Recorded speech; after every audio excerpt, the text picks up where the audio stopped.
কিন্তু আমার যে পাশে বসে চেয়ারম্যান ছিল শ্রমিক, তো প্রচুর কাজ করেছে আমি জানি মিউনিসিপ্যালিটিতে, প্রচুর উন্নয়ন হয়েছে মিউনিসিপ্যালিটিতে, এবং সে রানীনগরেও খুব ভালো কাজ করছে।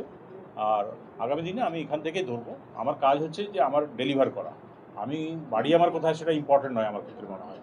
তো ডেফিনেটলি আমি ডেলিভার করবো। আমি দেবরাতে ছিলাম, সেখানেও আমি প্রচুর কাজ করেছি, অনেক ব্রিজ বানিয়েছি, বাস টার্মিনাস করেছি, ফায়ার স্টেশন করেছি, হাসপাতালে পুরো হুলিয়া চেঞ্জ করে দিয়েছি, কলেজকে এ গ্রেড করিয়েছি, জমি জায়গা নিয়ে তার মাঠ করে দিয়েছি, অনেক কাজ করেছি। জয় নিয়ে কতটা নিশ্চিত? হ্যাঁ, জয় নিয়ে কতটা নিশ্চিত? আমি তো একেবারেই নিশ্চিত।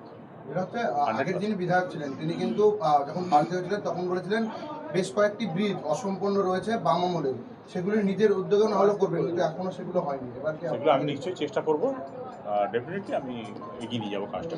এটা আমার কাছ থেকে আমি জানি কোথা থেকে, আমি জানি কোন সুইচ টিপলে কোন আলো জ্বলবে প্রশাসনে। সেটা আমি দীর্ঘ 31 বছর প্রশাসনে চাকরি করেছি, তারপরে ছেড়ে দিয়েছি। আমি ঠিক জানি যে ঠিক কোন সুইচটা টিপলে কোন আলোটা জ্বলবে।